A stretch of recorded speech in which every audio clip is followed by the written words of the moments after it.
And we are live. Welcome back, ladies and gentlemen. I am one of your co-hosts, Blake Ruffino. Alongside me is my counterpart and co-host, Joe DeLeone. Good evening, good sir. How are you?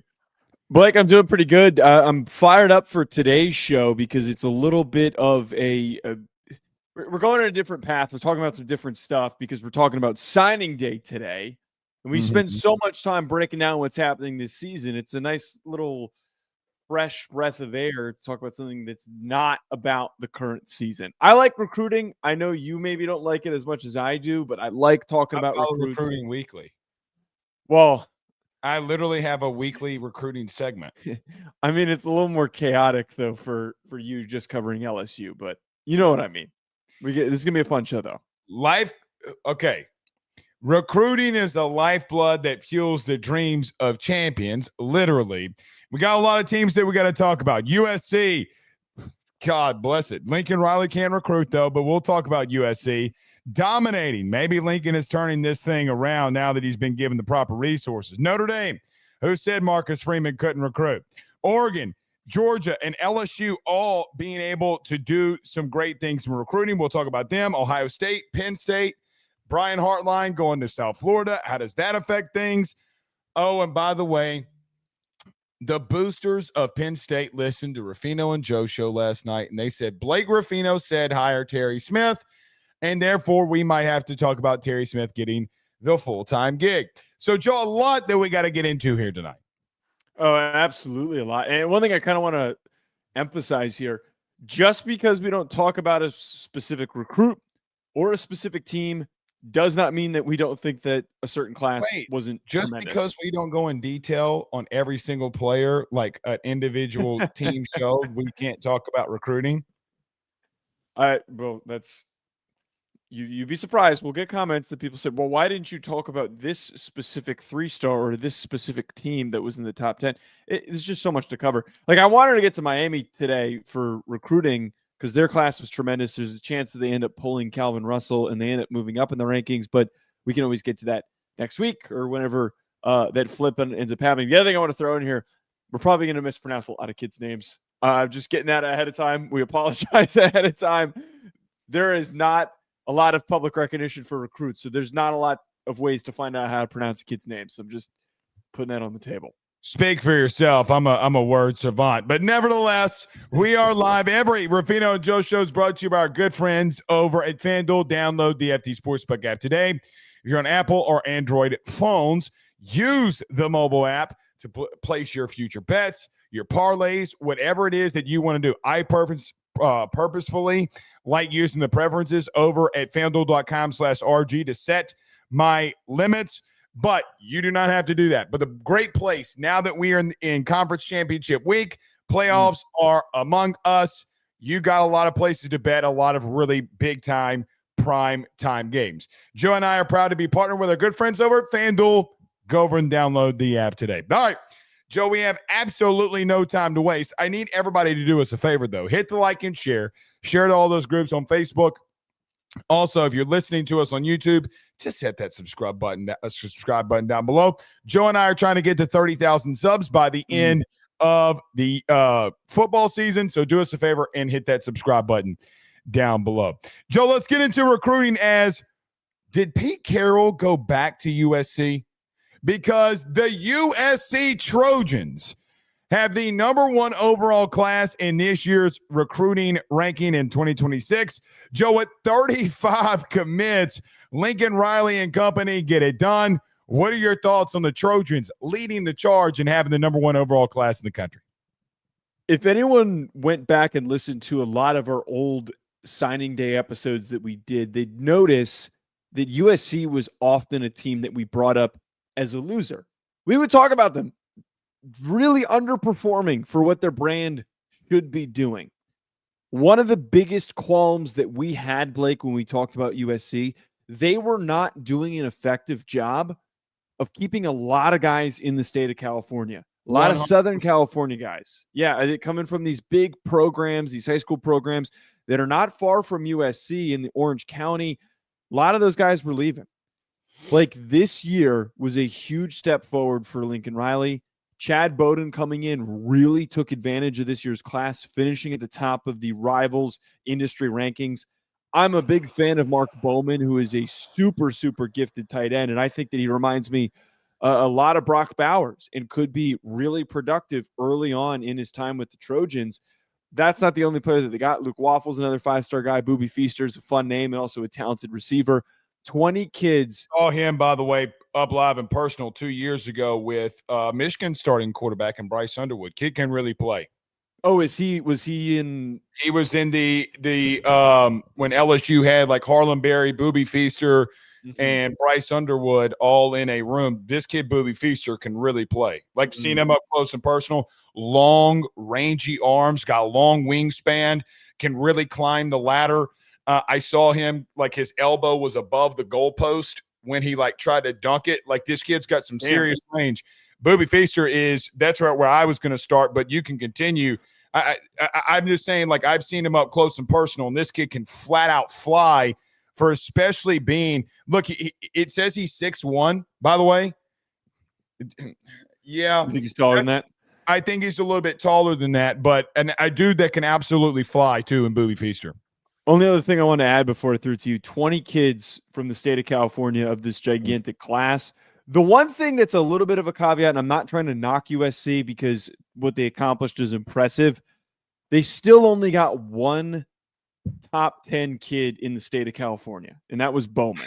So a little bit of a knock there that we got to recognize that you finished with the number one class. It's tremendous, but I think that there's a little bit more that you have to do of keeping everybody in the state. There's still a chance that they get Chris Henry Jr., which I think would really cap off an amazing class. Yeah, I mean, look,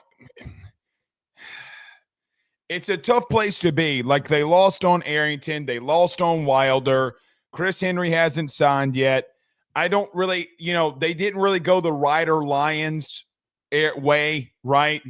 They didn't really go in a direction, too, when it comes to some of these other guys. Oregon's going to get their fair share of that, too. So it's not like I'm not going to criticize them on that. But here's the big thing for me. Six players signed today, just signed. 6 players signed that are in the top 50 in recruits, Joe. 6. USC doesn't do that. Now, you can look at a lot of things and say a lot of things. Well, all of their kids signed, but I'm just saying 6 of the kids that signed are in the top 50. When have they been historically doing that? That's the point. Now, I think they're throwing what at the wall in reference to at what they're doing at receiver, at tight end. But here's the biggest thing for me. I look at their list, and this is a little bit different than what Lincoln Riley has done in the past, even at Oklahoma, for what it's worth. Wait, I see a top 200 player in the country in the interior offensive line. I see a top 150 guy at edge, another top 150 guy at edge. I see another top 150 guy along the defensive line. I see an offensive tackle inside the 150. I see another offensive tackle inside the 150. Oh, well, there goes Winfield. He's a top 50 player, and he's a defensive lineman. Pepe, okay, who's the number 40 ranked player and offensive tackle in the country, also for IMG.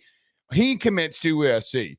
Joe, they cleaned up on both lines of scrimmage, and they haven't historically been doing that. Here's the thing, and I've said this when you and I have broken down USC. What was my thing about USC? I was like, even if they go 9-3, Joe, even if like everybody says it's a bad year, oh, they weren't that great. Me and you don't believe that. What was their offensive line when to this year versus other seasons? Boy, they seemed a lot more physical at the line of scrimmage and attack. And boy, they continue to dominate in recruiting. Look, Lincoln, good on USC for allowing Lincoln to reset here. And Lincoln reset some things. Got a new GM, got new staff, got new defensive guys. They got to do better at the top of California. I agree with you there. But you also got to remember the 2027 class. And I will leave it there with USC. They dominated, and they got a lot of top 200 players. Joe, you're talking about double-digit top 200 players. That's absolutely fantastic. Hats off to Lincoln Riley and USC for what they just pulled off. I know we got a lot of classes that we want to be able to get to today, so not to linger too long. I think that you hit on the other part with this. There's two aspects that we had been critical of Lincoln Riley for them not effectively emphasizing, and it was the state of California. And I think it's kind of like when you're in a region where guys are very passionate about representing their home state, representing Southern California. If you're near Austin, guys are passionate about representing Austin. As you know, in Louisiana, guys are passionate about representing the state of Louisiana. Bringing in the guys that maybe aren't all the 5 stars, having a lot of 3 stars, a lot of 4 stars that are from the area, that stuff is just as important. But the other part that you brought up that I think is really key here, not only did they go big on big name recruits on the O-line and D-line, they got some big MFers, man. Pepe's a big dude. He's 6'7", 325 is what he says. Oh, come on, man. I have a 6-year-old son at home. Every time you say that, I'm going to be doing this. Okay, well, he is tall. I will not repeat his height, but they got some big kids, man. And I think for anyone who wants to play USC's not equipped to be physical enough to play in the Big Ten. We saw this year that they were more physical, and now we're starting to see them get the bodies to play to that physicality. I think Bobby Feaster's the steal of the class. I agree. He's a good player. I think he's the steal of the class. I like Alston at running back too. You go into the state of Ohio and you get a top 5 player in the state. I mean, Joe, I look at Alston just before we wrap up here. I look at his offers for what it's worth, and everybody in the country offered him. Ohio State, look, not only in the state of Ohio did they get Alston, they went and got Elbert Hill too. So they went inside the state of Ohio, and we'll talk about Ohio in just a minute. Joe, they took the number 1 player out of the state of Ohio, and they took the number 5 player in the state of Ohio. So you want to beat, okay, you want to go in and beat some of the top teams in the Big Ten? Well, you got to go in their backyard and beat them in recruiting. Mm-hmm. And that's exactly what they did when they needed to do it. Joe, let's move on here. The number 2 class in the country, the Notre Dame Fighting Irish with Marcus Freeman, who was on the Today Show, by the way. Marcus making the rounds on all of the local stations here. You got to give him a lot of credit. But Marcus Freeman and the Fighting Irish with the number 2 class in the country, headlined by 4 5-star recruits. Joe, when you break this down, what are your thoughts? Couple things with this. One of the bits that was circulating a lot today was how there were no late flips. That was a little bit of an issue for Notre Dame in the first couple of years of Marcus Freeman. There'd be some 5-star kids, really important recruits that ended up changing their mind. Peyton Bowen, Dylan Edwards, those were 2 guys that ended up spurning Notre Dame like really last minute. None of that happens. Guys stay committed. I think that the vision has become really clear for what this program is becoming, and a lot of guys are buying into that. Mm-hmm. The second thing, man, he just continues to succeed at building rosters with kids that are sons of former NFL players. You've got Caden Finley, who's Jermichael Finley's son. You've got Thomas Davis Jr., who's Thomas Davis' son, the Panthers' legendary linebacker, and then Devin Fitzgerald, who is Larry Fitzgerald's son. So I think that that's a really good bit. The last obvious part with this, the premier guys in the class, I think, are extremely high-level difference makers. Rodney Dunham is one of these 5-star pass rushers that are hard to come by. It's the type of guy that Notre Dame typically had not been in the running for. He has the potential to be a first-round type of a player, kind of like Bryce Young has been already emerging for this Notre Dame defense. Kari Adams is a tremendous DB, and we know that they recruit really well at DB, so it's not hard there. Same thing with Ian Premer, who's a 5-star tight end. But the one player I'm the most excited about is Joey O'Brien, who's got shades of Kyle Hamilton at 6'4", being a gigantic safety. His highlights of him playing receiver are also tremendously exciting. Kind of makes me wonder, is there maybe a shot we could get a little Travis Hunter out of Joey O'Brien? But Blake, I have been just enamored keeping track of this Notre Dame class because I think it's really the next phase for what Notre Dame's doing after they had a good class last year. They go on the title run, and now here they are cleaning up. Edge, corner, safety, edge. You think Marcus Freeman coaches defense? Seriously.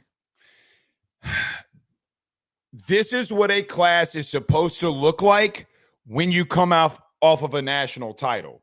I remember the old school days of recruiting. Like, I remember when Nick Saban, as an example, won in 2003. And I remember when Nick Saban won in 2009, 2010, 2011. And what happened just when you got to a national title? Everybody's like, oh, well, why isn't there a recruiting class indicative of what they're doing in the national title?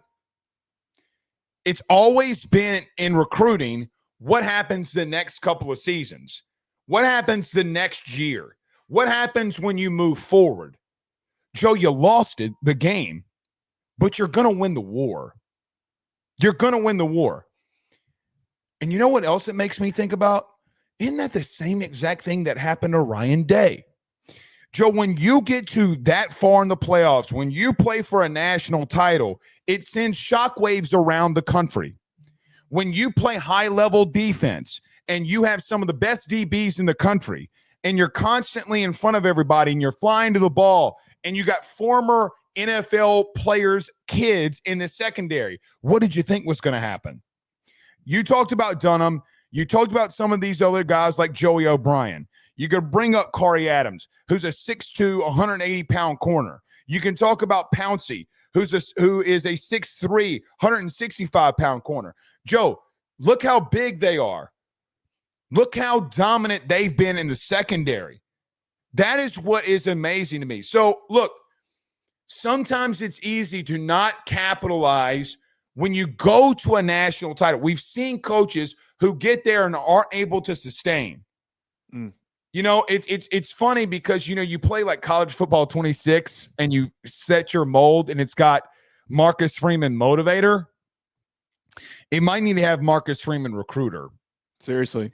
Because when you pull this off, and you got to give Notre Dame from an alignment level a lot of credit. They've done what they've needed to do. But when you go and get that many top premier players, it's going to breed success. The only thing that I would say about this team, God, this is going to come off just so horribly. I do wonder at the second level, okay, at linebacker, and I do look at the offensive line class because you got a couple of offensive linemen committed. You got 3 interior offensive linemen. You got a pair of offensive tackles. And look, this is Notre Dame, so it might not matter because of just who you constantly recruit and develop from within. But I'm just used to seeing Notre Dame getting the 2, like the 5-star offensive lineman at guard. You know, like that's what I think. Right. But you know what? I say that. You brought this up and you tweeted it today. We need to start talking about Marcus Freeman and recruiting and what Notre Dame has done in the alignment part of going out in an NIL era and doing what they need to do, both them and USC, who we just got previously talking about. To just clarify, and I'm always in the belief that I think that offensive line and linebacker and there's a lot of positions that I think that you should always take players at. They're really young at linebacker, and they recruited really well at linebacker last year. And the same thing happened with offensive line. Like they went really heavy last year. So I think that that's just part of the context. They've kind of entered into a world where they're developing at certain situations at certain positions. Well, but they have so many. Yes, they have so many kids too that you can't be greedy anymore in the current version of college football and bring in too many kids in consecutive years, because then kids are going to leave. So I agree with you. I think that you should try to round out the class with some quality linemen, but I think they're going to be fine in that area. The one thing I just want to plug in here to add for the Notre Dame segment, they had a pair of running backs that I think are going to be really impactful for this team's future. Jonas Walton, Javian Osborne. There's a lot of belief they could have that same 1-2 punch that Jeremiah Love and Jadarian Price have. I'm not saying one of these kids goes on to be Jeremiah Love, but I think that we can get a similar level of impact where you have 2 guys that could potentially go for 1,000 yards. You can have one guy who ends up being a tremendous returner. Both these guys, I think, are going to work really well in tandem with one another. And they're already gearing up for 2027 to go after some of these big names at running back in the next class. So they really have a chance to continue the momentum that they've got going at one of their best positions that's been most impactful for their growth offensively. Don't tell me that playing for a national title and being in the playoff doesn't matter. Don't tell me that. because, again, you lost it. Yeah. Who cares? When it comes to this, I mean, you're going to get one. You keep recruiting like that, and you keep recruiting at a high level. I love this tie-in, Ian. At 6'6", 225. Joe, he got offered by some, like, bigger schools, but Notre Dame offered, and everybody else stopped. So just to give you an idea of his offer sheet, okay, you got Miami, you got a couple of these Midwestern teams. Notre Dame offered. He went to Notre Dame 6 times. He took 6 official visits. Now, he's, you look at Kansas. He's from Kansas. He went there 6 times as well, but that's his home state teams. Joe, it's apparent that kid only wanted to go to Notre Dame. It is very apparent that was the school that he wanted to go to, and yet again, you got another massive tight end. Who said Mike Denbrock couldn't recruit? I'm going to text old Mike and say, you did a horrible job this year. Anyway, let's move forward here. Joe, the Oregon Ducks make another statement in recruiting after another great season, after another really good year in recruiting. When you look at and break down the Oregon Ducks recruiting class, they lead with 5 5-stars in this class. When you recap it, how do you break it down? Yeah, I mean, I think the biggest part with this is they just pulled a ridiculous amount of 5 stars. Manny Iheanacho is a big dude. He's listed at 380. Keandre Harrison at tight end, who's a tremendous player. Jet Harrison at safety is really underrated. Another tall kid, just like Joey O'Brien that we were talking about. So I think Jet Washington could be a really quality player in this class. And then Jalen Lott at wide receiver, as well as Anthony Lucas, who's graded as a 5-star. Signed yet, just to be clear. Him and Harrison are official, but yes, looks like it's going to trend that way. Yeah. The one bit with this class, and I think that we're starting to see, as we've talked about a lot with Dan Lanning, he's been tremendous at understanding the balance, the back and forth of which years to target specific position groups. 2 years ago, we talked about the O-line, D-line. Past year, we talked about skill position and receiver. This year feels like an aggressive commitment to going all in on the offensive trenches. I feel like that they're going back to trying to build up a lot of bulk on their O-line. And it's a lot of big dudes, too, that they went after. The only thing after tracking multiple quarterback recruitments for this class, that is the only bit that's a little bit off. I feel like that Bryson Beaver kid can play. This Bryson Beaver kid could absolutely freaking play. Did you know what I was going to say about quarterback? Is that what you thought I was going to go after? Like, they missed. Yeah, they missed out on Jared Curtis. They missed out on Ryder Lyons. But Bryson Beaver's a solid player. He's a solid player to get the job done. Pause. Bryson Beaver got offered by 14 Power 4 teams after coming into his senior year. Everybody was trying to flip him. I mean, no, I remember. I mean, so again, listen, we're not evaluators. You know who is? Kalen DeBoer, Lane Kiffin, Texas A&M. Everybody's going after him. Everybody's going after him. Joe, hot take. You ready? That kid's going to be a star. When everybody's trying to flip a quarterback at the end, something happened. Oh, wait. What happened the last time we saw that? Well. Who's that? Joe. Who's going to be in the Heisman Trophy candidate list? You talking about Mendoza, or are you talking about? No, I'm talking about Julian Sain. Oh, I'm a dummy. He then gets a 5-star. Everybody's coming out of nowhere. Who is this kid coming out of California? He was on the bench last year, and then he's got 27 P4 offers in a month.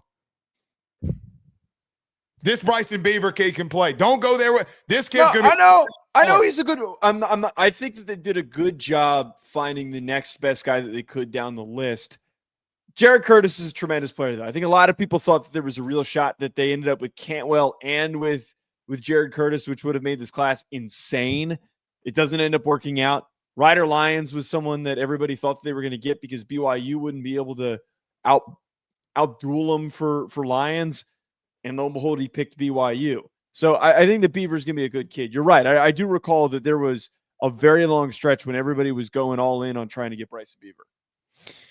When I look at this class, it's just a typical Dan Lanning class. You got Cumberland, Jones in along the defensive line. You go and get another safety. Do you think that Dan Lanning likes safeties? Yet another 5-star at safety. Look, I've seen Nacho up close and personal, talking about Emmanuel. Look, he introduced himself to me as Nacho, so I'm just going to go Nacho.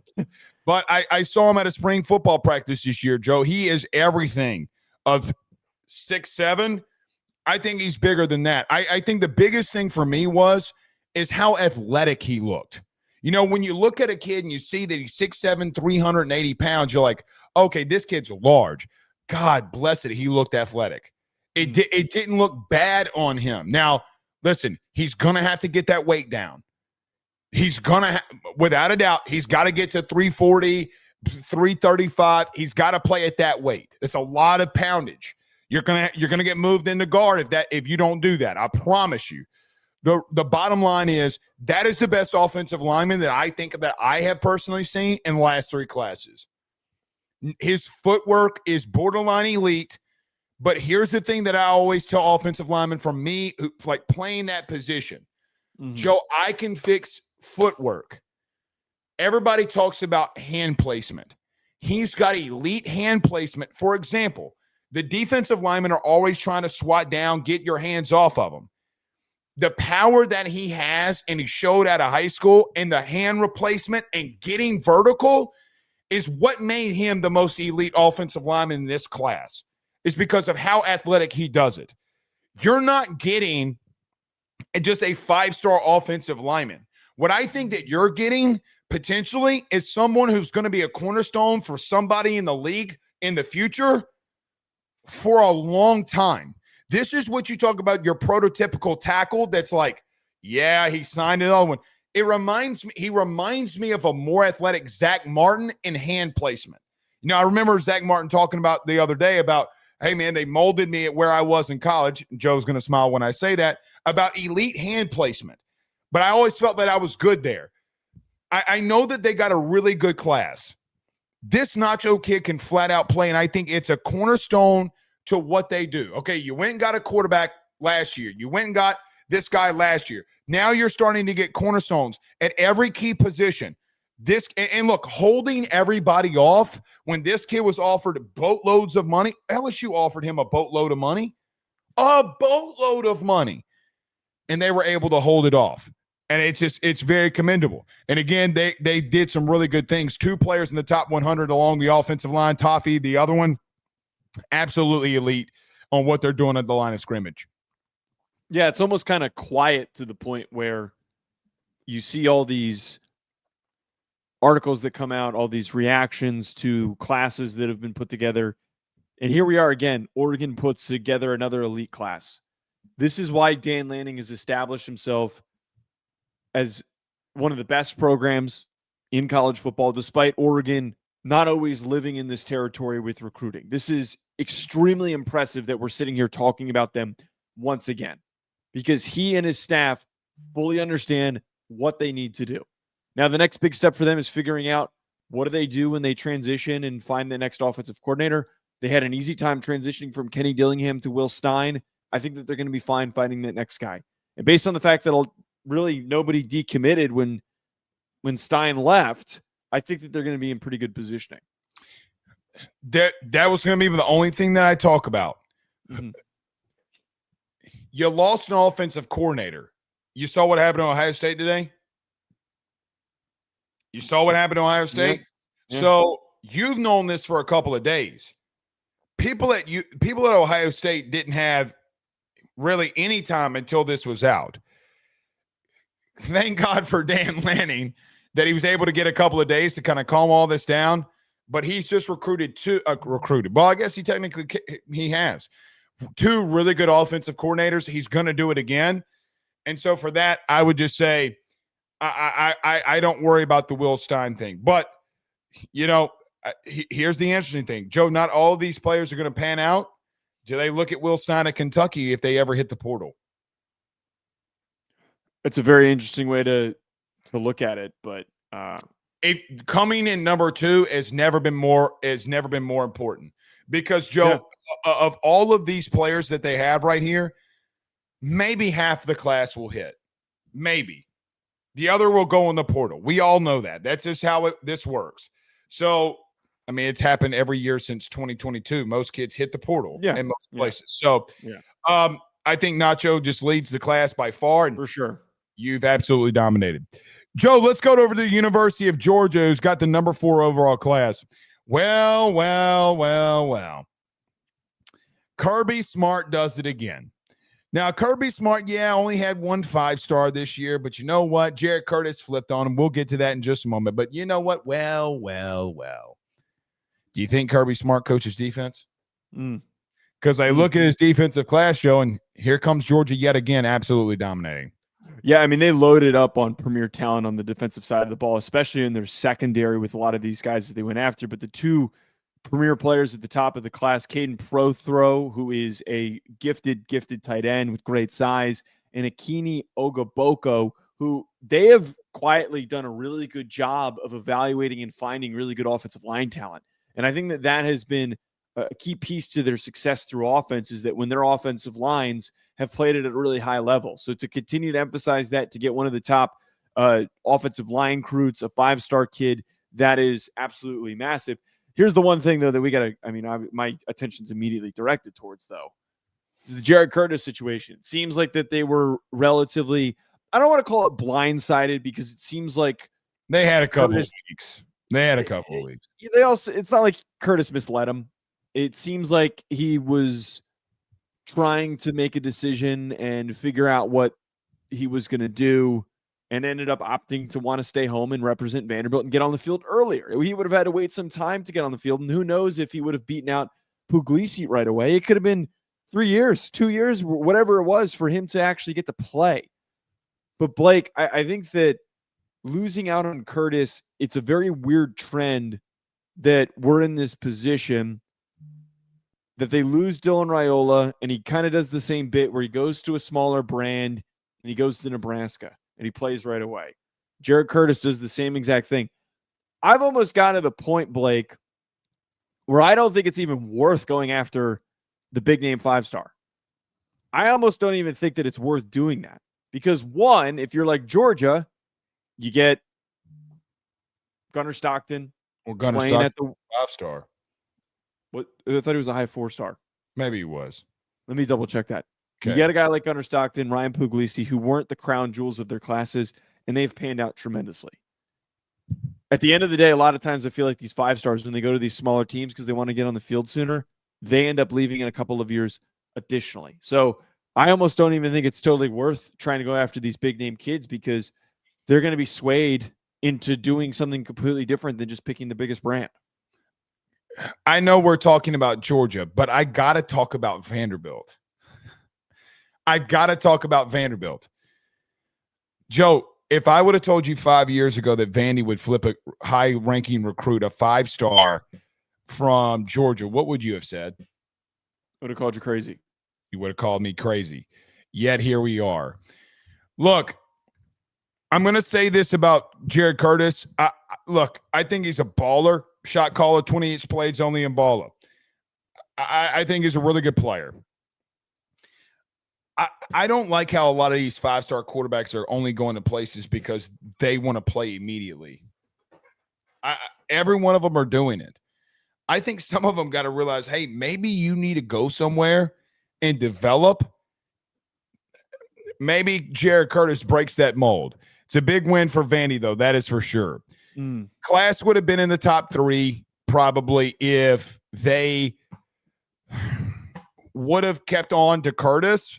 So they sit at 4. I get all of that. The one thing that I would say about Georgia is you're probably going to have to start spending a little bit more money in NIL. I know that they're not going to agree with that, but you got to get more than one of the top 5 players in Georgia. You can't let Texas Tech come off in there and get the number 1 player in the state. You can't let Texas yet again come in there and get the top player in the state. Now, you could say, well, Blake, we're constantly beating Texas. You're right. But you're going to, like, the guys at the top here, Xavier Griffin, Tyler Atkinson, Guyton, you needed to get one of them. Now, Prothrow's a big deal, but, Joe, of the top 5 players inside the state of Georgia, they got one. The number 6 player is committed to LSU and is committing on Friday or signing on Friday. In the top 10, A&M came in there. Alabama came in there yet again. Like, you got to be able to dominate the top end of your state when it's producing that much. But here's the thing. Outside of that, they dominated the entire state everywhere else. So I commend them on that part. You got to have to start getting some of these top premier dudes in your state. Their class as a whole, these are a whole bunch of Kirby Smart dudes, football dudes. Put your hand in the dirt and punch you in the mouth, football dudes. It's an elite class. But you're still going to have to get some of these top guys in your state, and they could say, well, no, we don't. Yes, you do. The reason you won the way you did in 2022 and 2023 was the way that you dominated in recruiting in 2029 and 2020. You got to keep doing it again. Yeah, no, absolutely. It's kind of weird sitting here talking about how the 4th ranked class feels like a little bit of a swing and a miss. It feels like a solid class. But Joe, they got one. Yeah, I'm not framing it like that. Yeah, I'm not framing it like that. I don't think either of us are.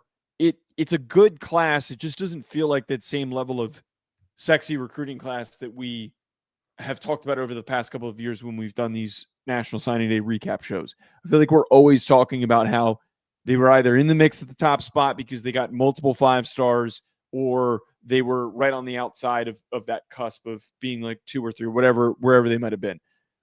It just doesn't have, to me, that same level of craziness that they did in the past that Kirby was able to attract. I don't disagree with you. I don't disagree with you, but nevertheless, here we stand. All right, let's move on to the last one here before we talk about some other things. Joe, told me you wanted to get to the LSU class, yes, the first class under Lane Kiffin. I did not suggest this, but you told me that we needed to get to him. So I said, okay, well, I'm talking about it already tonight. Let's get to it with you. What are your thoughts? Yeah, you did not hold me hostage. I texted you. I said, we got to talk about this LSU class. I don't think people understand how difficult it is timing-wise for Lane Kiffin to have stepped in on Monday with all of the distractions, all of the craziness. I guess it was Sunday, actually, with everything that was going on, and to have not allowed any big-name guys to decommit. This was part of what we talked about, the value of taking over LSU. You're taking over a brand where guys in the state and also in the area that take a ton of pride in representing. It is just so huge to have that power. And Kiffin already stepped in and took advantage of it. Kiffin hasn't exactly always been regarded as a premier recruiter, but I think that this plays into the fact that he understood what he needs to do from day one in order to hit the ground running. This is a massive accomplishment. I think that the without a doubt biggest part, to keep Lamar Brown committed with the whole saga during the summer, with him getting approached by Texas A&M. Everybody thought he was going to end up at Texas A&M. He was public about his interest in Texas A&M, and he decided to stay home, literally in his backyard, to go to LSU. To keep him in the mix, I think that Lamar Brown's one of those types of prospects, one of those types of players that is tone setting. That is one of your biggest name guys who comes in right off the jump. That is a kid that immediately hits the ground and gets on the field early and really establishes what your brand is going to be. I don't know if he plays O-line or D-line. I think he's great at both. Yeah, I think he's probably going to be a D tackle because there's more money to be had there in the NFL. But the kid is a crazy, crazy athlete for his size. Yeah, and a lot of people thought that if he played center, he might be an elite center, and you can't go wrong with an elite center. So listen, in reference to LSU, Richard Anderson, they were able to hold on there. There's a lot of scuttlebutt last night that him and Lamar Brown were going to decommit. Joe, that was basically my entire job last night and today. Are these two going to decommit? But potentially what LSU has done here, they've gotten the number 1 and number 2 defensive tackles committed. Can they hold on? You got the number 5 player in the state of Georgia, and Deuce Gerald's, that committed. He pushed his signing back to Friday. Can you hold on to him? Trenton Henderson, can you hold on to him? Joe, if they can, then they're going to be doing some good things. Can they hold on to Bryson Cooley, who's a big man out of Laurel, Mississippi, even though Bama is pushing very hard late. If Lane can hold on here and they can show what they've been saying in this entire coaching carousel, Lane went to the podium and said, nobody presented me a better NIL situation, better than LSU. Well, Richard Anderson last night was decommitting. It was happening. Until Richard Anderson said that he drove from New Orleans to Baton Rouge and Lane Kiffin was there until 3 a.m. this morning, constantly on the phone, trying to make sure that these kids went there. I thought he didn't recruit. Now, Joe, I can confirm that he was there at 3 a.m. with his GM, Billy Glasscock, but everybody wants to talk about the bad and negative things with Lane Kiffin. Do you forget what happened at USC? Do you forget those recruiting classes there? I will remind everybody. If LSU, so there's a couple of things here, Joe, that I want to make very clear. When LSU, everybody listens. Everybody hears what's going on in the coaching carousel. Stay with me here, because this is what happened. When you go out there and say that you got all this money to spend in NIL, boy, people want to start renegotiating. This is a byproduct of LSU and all the reporting that happened in the coaching carousel. I'll talk about that in great detail tonight. But interesting, nobody decommitted, huh? Now they're in a dogfight, and I'm not saying that people are not going to decommit. Don't misunderstand what I'm saying. Bama was coming very hard after Bryson Cooley today with bags of cash. Why didn't he decommit? We'll see. I think Purder, the safety, I do think he heads to Florida. But, Joe, they dominated along the defensive line. They got to get all of them signed. And if they do, it's going to be a top premier class. Oh, and by the way, they're not done. So when you come up here Friday and you're like, wait a minute, y'all didn't have a quarterback committed in this class. Hey, wait a minute, you didn't have a running back committed in this class. All I'm going to say is maybe Lane Kiffin did make the right decision. Can I ask you a question? Because there is a certain receiver recruit who decommitted from a big program who likes to play basketball. So glad that you asked. I heard that LSU was now in the mix. Is that true? I know Miami's also in for Calvin Russell. Do you think that that's a possibility? Oh, it's not just him, my good sir. Okay. Chris Henry, Chase Matthews. Oh, and all of a sudden, Calvin Russell. LSU's name is coming out of nowhere, isn't it? I don't find that to be funny. Neither do they. Because when Lane Kiffin took the job, I have been told that maybe they weren't the ones that were calling the recruits. The recruits started calling them and saying, what's up?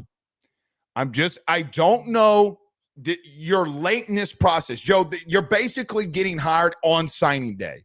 I don't know if they're going to be able to flip and hold on to some of these kids and do some of the unthinkable. However, all I will say is it's starting to turn a lot of heads. If they land one of them and flip one of them, yeah. I just be careful. Now, I think Chase Matthews, who is currently committed to Auburn, is going to start getting interesting here. Lane really likes him. I think Chris Henry, I think Chris Henry might be leaning more towards USC. That's neither here nor there, but one of these top wide receivers might wind up flipping. By the way, they got Jabari Mack. They also got Corey Barber. You're talking about three guys that are in the top 25 at their position. So Lane was able to do some really good things. Let's see if he can close there. Yeah, that's absolutely nuts. I wanted to bring this up because it sounds like there's a lot of potential smoke for this to go in that direction, for them to finish this class already off to a good start, keeping a lot of these guys committed, nobody decommitting. Again, stuff can obviously change, but for the momentum to be in the complete opposite direction, as you're mentioning, that now there are these players that are doubting their current standings because of some coordinator moves, some coaching moves, that LSU has immediately injected them into things. For anyone who is questioned, why would Lane Kiffin leave to go to LSU? This is already evidence of that. It is the firmest evidence that we possibly could have been given. Got to close. Got to get these kids signed. Yeah. But it's been a very wild 48 hours. All right. Joe, let's move on here from recruiting. Want to get to any of these losers? I know we wanted to talk about Ohio State and Penn State, but what are your thoughts? Why don't we just hit on Ohio State so we don't miss that? Because I think that this is it's a pretty big issue. Okay. Joe, Ohio State in decision day when it comes to high school recruiting. I know you wanted to talk about it. What are your thoughts on the recap of the day for Ohio State? Look, Ohio State obviously still had a really good class. And what we're referring to and we're talking about here, Brian Hartline, their offensive coordinator, who has been a very important piece of their recruiting staff for recruiting and developing receivers, for recruiting offensive recruits overall.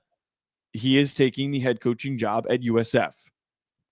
It seems like the Ohio State faithful might be a little bit disappointing in the timing. When something like this gets announced on signing day, the morning of signing day, it's a little rough because now you've got a situation where Chris Henry Jr., one of the most premier elite receivers in the class, comes out with a public statement saying, I have not signed yet, still trying to weigh my options due to coaching changes.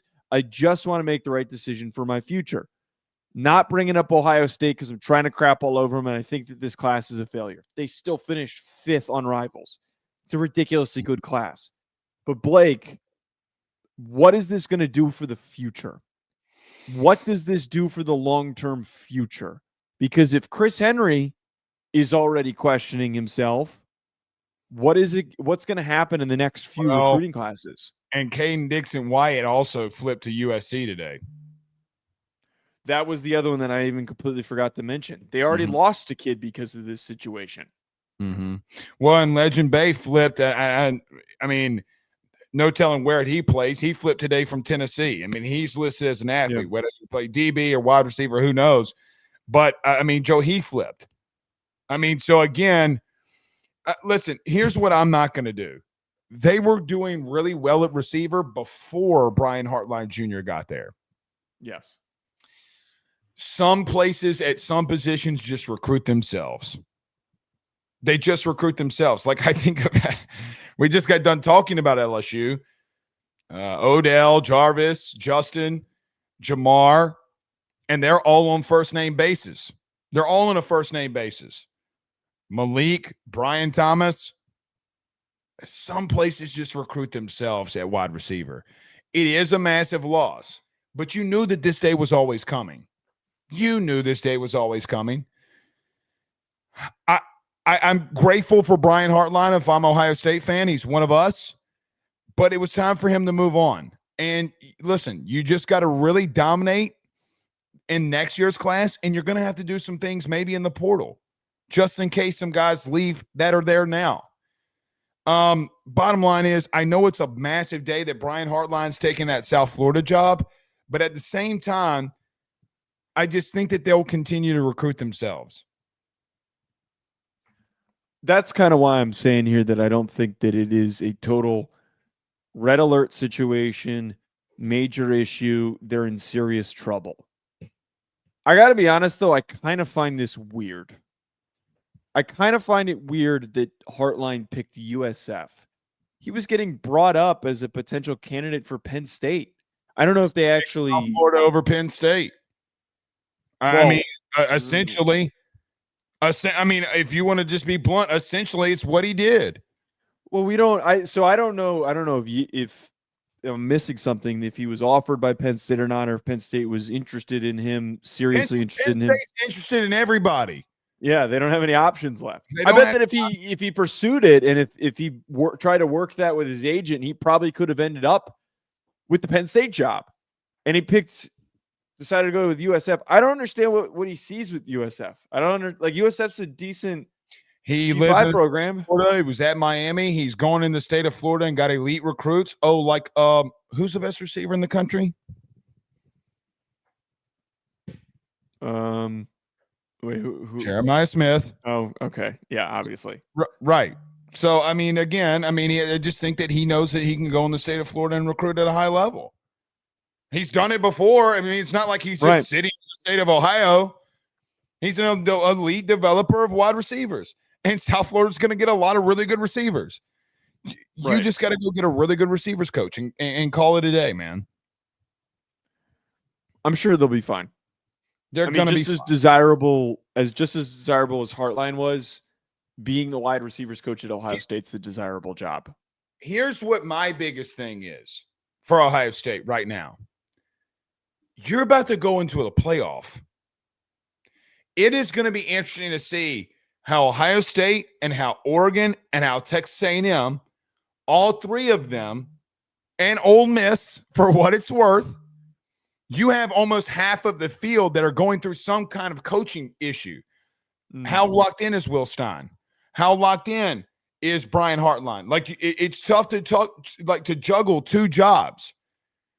How locked in is Collin Klein? Now, Collin Klein's in a different situation because Kansas State's going to hold things down until he's done, and then Kleinman's going to retire, and then he's going there. That one's a little bit different, right? It's a little bit different in the sense of how that one's being played out. But the bottom line is, I'm really interested to see how all of those things are going on. Do you want to jump in and getting the Klein to wrap up today's show? Because I think that's a pretty significant headline. We 1,000% can. Collin Klein, the offensive coordinator at Texas A&M, is going to be taking his talents back home to Kansas State. Joe, what are your thoughts of A&M's coordinator going back home to Kansas State? Dude, this is a home run. We talked about how if there was a coordinator that would get hired as a head coach at some of these big programs, you said you'd go after Collin Klein for LSU if they went down their list and they couldn't find somebody that was a perfect fit for them. I think that Collin Klein has shown that he has what it takes to be a great coach in this sport. And I love this for Kansas State because Kleinman's been a solid coach for you in the history of the sport. He's been a tremendous coach, 4 national championships at North Dakota State. To be able to have somebody who represents your brand, was one of the best players in the history of your program, to now take over, who is one of the best offensive minds in the sport, that is so huge. You can't come by. And in an era right now where we're seeing Brent Key stay at Georgia Tech, Kalani Sitake stay at BYU, Clark Lee stay at Vanderbilt, I think that we're entering into a very interesting pocket of college football where there are these guys that want to represent their institutions. They want to stick around and represent their brands. They want to be able to be a part of the growth of a school that developed them as young men, and now they want to be able to give back to them. It's a really interesting, we've never really seen this in the sport. This many guys that were former players that have the chance to turn their teams into consistent winners. I think he's one of the best play callers in the sport. Yeah. He goes home and he tries to dominate, and he's going to try to dominate what he just replicated. He went to the premier stage, probably not knowing when Kleinman's going to leave. Hey, man, I got to go weigh my options. I got to go show them in the SEC that I can do this to take over when you're gone. And he did that. He's a big part of what led him to the playoff. If anybody knows Kansas State, it's going to be him. And I got to be real with you. It's probably the best hire that – how do I want to say this? I think it's the best hire because of where Kansas State can and potentially go. Now, here's what I worry about for Klein. Just because it's your alma mater doesn't mean that you got to go back there. It doesn't mean that. Okay, like if you're from an area, it doesn't mean that you have to go back there. I think that if he would have stayed and given another year, he could have gotten one of these bigger jobs. Because here's what I keep saying about these programs and these teams. The Big 12 is changing right in front of our eyes. The CEO of Crumble Cookie, which, by the way, we got to talk about James Franklin at some point about the Crumble Cookie diss. He shut it. He said that they always ordered Crumble cookies every year. That is a lie. That is a lie.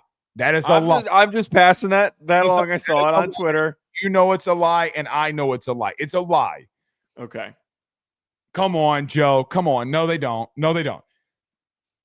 You look at a situation and say, listen, I worry about teams in the Big 12 and what they're doing, like BYU and Crumble Cookie, Texas Tech going into Georgia and beating Georgia for the top recruit. Are you going to back him? Are you going to back him? Are you going to put the funds necessary to do it? And that's the bottom line. Because the Big 12, hot take, the Big 12 is doing more and showing that they have and can do more than the ACC right now. Shit. That's a very good point. Am I lying? Mm-mm. Am I lying? No. I mean, like, you got big money. You got Mormon cookie money coming out of nowhere for Kalani Sitake and saying, you want an extension and you want $25 million in NIL? Do you want ones, fives, 10s, 50s, or 100s? And they had enough. People are starting to invest at a high level. This is what I say about Klein. You better have gotten that answer known and known now. Because if you don't, Joe, and you look past all of this, well, I mean, it's just the Big 12 is doing more literally in recruiting than collectively than what we anticipated that they do. Premier NFL athletes are going to these institutions. Look at Texas Tech today. Right. We didn't even get to Texas Tech. I mean, they put together a ridiculous, class of guys and all these 5 stars with Ojo and Guyton. Like, you are in this very interesting position now that with what the Big 12 is doing. I think that this is tremendous, though, for Kansas State. And I kind of understand what your angle was on. If he stuck around, he probably would have been in the mix for some top jobs. I don't think there's anything wrong, though, with him going to Kansas State, spending a bit of time there, and then jumping to the next big job. Like, I think that if he proves himself as a head coach in 4 or 5 years, he's going to be in the mix either way. Just depending on what he valued more. And it seems like he values being able to represent K-State. I hope they invest in him. I hope too. they invest in him. Before we move on here, because we got to get to one thing before we close out. I got to talk about James Franklin in this crumble cookie thing. We got to do it. Okay, bring it up. Oh, first off, what is Penn State doing? We're going to keep talking about it, and we're not really diving into Penn State, me and you, at a high level until they make a hire here. Yeah. James Franklin roasting them on the open market I'm starting to fall in love with James Franklin. I never thought I'd say that. I am in love. Like, even if he goes into Virginia Tech and loses, I'm just like, hey, man, like, James is one of the dudes, bro. He's being petty. Don't you dare tell me that they always do crumble cookie. Don't you That's dare. what he said. That is what he said. So I'm taking his word for There's it. only one but crumble cookie in Virginia. You went and agree with have to get crumble cookie. Oh, I didn't know that part. I mean, I'm just basing what I read off of Twitter. You mean to tell me that he sent somebody on a 3-hour car ride to get crumble cookie? Well, wait, but what It if might not even be true, but that's what I saw on Twitter. Well, yeah, but what if it is that important to them that the crumble cookie thing is the way that they celebrate there, and we just You're don't know? You're paying a guy millions of dollars, and he made somebody drive for 3 hours for crumble cookies for a recruiting class. Get out of town. This man's trolling. If he was or he wasn't, today was a massive accomplishment. Play with me that he's trolling. Please play along in the. I didn't dig enough into this because what I saw was him making a statement that it wasn't a troll job. So I'm going off of that. James Franklin from the top rope. I'm a Hokies fan. Give me all the James Franklin hype. James Franklin hype. This is so great. He was perfect for Virginia Tech. We didn't like him at Penn State. He's perfect for Virginia Tech. I've got rooting interest in Virginia Tech. My brother and his fiance went there. I visited him a ton of times. I love Virginia Tech. I'm going to root for him, dude. I'm straight up going to root for him. I think that they're a really fun brand, and I think that listening to him today during his one of his interviews that he did, I think that he is setting this program up for serious success. And if it is petty or not, we'll find out. Gonna find out. All right, we're out of here. Wait, Joe, we got two quick super chats. Super chats. Okay. No, click that. Oh, well, we got Harrison, who became a member on the YouTube channel. Welcome. You can also get a link to the Discord. Just let us know, and we'll hit you up with it. Titan says Utah got a 5-star offensive lineman. Yes, Kelvin Obot. Who would have thought that there would be a 5-star recruit from Idaho? It's a good poll. They got good O-linemen there, man. You're just saying that because you just went to the potato state. That's the only reason why you're saying it. When did they? Well, Colston Loveland's from Idaho, but that's not very many. Every time I hear the word Idaho, I just say Idaho. How many times do you think Lane Kiffin said that this week? 100 times. Marshall with a $5 super chat says A&M likely promoting Wiggins to OC and grabbing a solid quarterbacks coach. I don't know if it's the right move, but Elko knows what he wants. Somebody in the Discord tried to say that they might go after Denbrock, which is like I understand why they might do that. Denbrock. Well, they try to go after Denbrock, and the last time when he went to Notre Dame, they went after him. They paid him the LSU money. He said, I'm staying at LSU. Then the whole thing with Notre Dame happened. But Elko knows Denbrock very well. I think that Notre Dame's going to do everything possible to keep him. And also from when you and I talked about it, it's a little more personal for why he went to Notre Dame. Very personal. Because where his family's located. So I just don't think that he's leaving Notre Dame. I don't think he would have left LSU.